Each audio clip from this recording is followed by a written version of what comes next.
असा जगाला शांतीचा संदेश देणारे गौतम बुद्ध,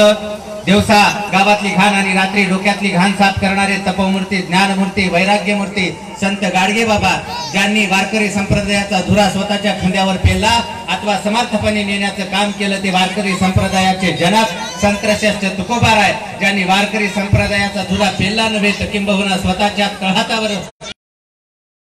संत श्रेष्ठ नामदेवराय, या जगातील शेवटचे संत ज्यांनी ग्रामगीतेच्या माध्यमातून विवेकवादी संदेश ते संत श्रेष्ठ तुकोबाराय, या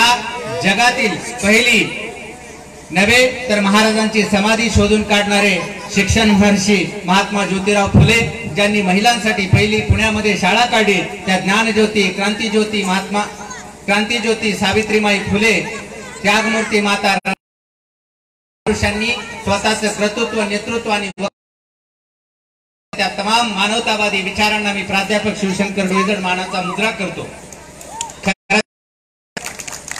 आपल्याकडे संयोजकाच्या नावाची यादी काढून घेतली होती, माझ्याकडे वेळ नाही म्हणून व्यासपीठावर उपस्थित होते तर सर्व संयोजक आणि ज्यांचा सत्कार या कार्यक्रमाचं आयोजन आणि प्रयोजन करणारे माझे सर्व तमाम मोजमाबाद येथील ग्रामस्थ यांची प्रथमतः मी मनापासून धन्यवाद देतो,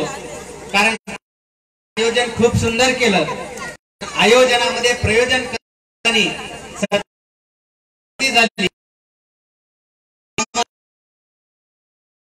कारण मी अशा छोट्या मोठ्या कार्यक्रमात कारण सूत्रसंचालन करणार हे ते नक्की दुसऱ्या दिवशी घरचे आपल्या येणार आणि सांगितलं बाबा मी काय तुझ्या घरचं वाटोळं केलं का, माझं सत्कारात नाव घेतलं, पण माझाच काल कर्नाटक मध्ये कार्यक्रम झाला बाबा, फक्त एकाच व्यक्तीचा सत्कार झाला ते म्हणजे माझाच। गावातील बरेचसे पुरुष आणि व्यक्ती आले, कदाचित महाराजांचं कर्तृत्व आपल्या सत्काराचं नाही, सत्कारासाठी नाही, कारण महाराजांचे गुणगान गाण्यासाठी हा कार्यक्रम आहे। म्हणून मी संयोजकाला विनंती करेल की पुढच्या वर्षी जमल तसं सत्काराचा कार्यक्रम आपण छोटासा आटपून घेऊ, कारण तेवढा वेळ, कारण आपल्याला पाजवण्यासाठी, महाराजांचे गुणगान आपल्यापर्यंत जाण्यासाठी झाला पाहिजे, थोडीशी काळजी घेऊया। एक गोष्ट आवर्जून आणि नवलानं मला इथंशी म्हणावी वाटते, कारण इथं ऐकणारे जरी पोट तिडकीनं ऐकणारे मला बघतो 2 सेकंद आणि पुरुषांना उठायला वाव भेटतो आणि तेवढ्याच ह्याच्यामध्ये आपली जिम्मेदारी मी आतापर्यंत बसले होते, इथून पुढे माझी बसण्याची कॅपॅसिटी नाही आणि ह्याला सगळ्यात मोठा व्यत्यय आणला ती लाईटनं, पण 2दाही लाईट गेली पण सगळे आपण उपस्थित आहात त्याबद्दल आपलं मनापासून स्वागत। परवा घरामध्ये एक सून आली होती आणि सून आल्याच्या नंतर पाहुणे आले होते, 6-6:30ची वेळ होती, सुनाला सासूनं सांगितलं बाई पाहुणे दारात बसलेत, घरामध्ये दिवा लाव, चहा कर। मुलगी गेली, सून आतल्या घरामध्ये दिवा लावला, आतल्या घरात दिवा लावला तर पाहुणे वसरीत बसले होते, वसरीत बसले असताना अंधार बाहेर पडला, विचार केला पाहुणे तर बाहेर बसलेत आणि अंधारही बाहेरच पडला, दिवा तर मी मध्ये लावलाय, सून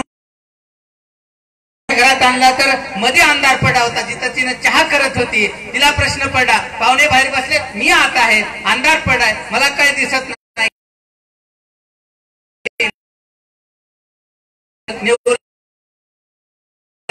मग प्रश्न असा पडला तिच्या सासूला की माझी मुली सून उठते, दिवा बाहेर नेते, मध्ये आणते, बाहेर नेते, त्यावेळेस सासू उठली, दिवा उंबरवट्यावर ठेवला, प्रकाश आतही पडला आणि बाहेरही पडला, इथं बसलेल्या मुली, इथं बसलेले चिमुकले, इथं बसलेल्यांनी ज्यांनी मार्गदर्शन केलं, ज्यांनी आपलं कर्तृत्व सिद्ध केलं, ज्यांनी व्याख्यान केलं, ते उंबरवट्यावरले दिवा आहेत, घरातही प्रकाश देणार आहेत आणि आताही प्रकाश देणार आहेत। म्हणून या लहान लेकरांसाठी एका जोरदार टाळ्या झाल्या पाहिजे, कारण मुलगी ही 2 घरांचा उद्धार करणारी मुलगी आहे, बापाचाही उद्धार करते आणि नवऱ्याच्या घरचाही उद्धार करते, म्हणून मुलगी ही 2 घरात प्रकाशमान दिवा ठेवणारी मुलगी आहे। म्हणून खरं तर आपल्याला नवल पाहिजे की महासाहेब जिजाऊंच्या तत्वातून आपल्याला सिद्ध होते, बाळशिवबा 12 वर्षाची होते,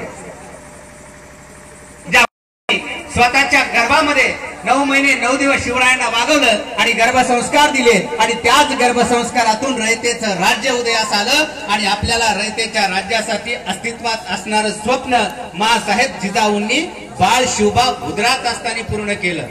कथा सांगितल्या का टीव्हीतल्या बाळ शिवबाला? उदरात असताना नाही, माँसाहेब जिजाऊंनी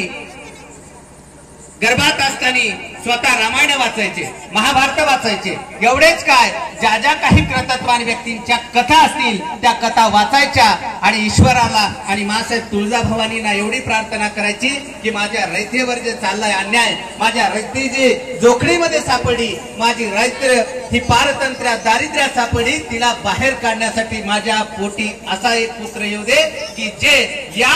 स्वराज्यामध्ये पसरलेला अंधार कायम आणि यासाठी मा जिजाऊ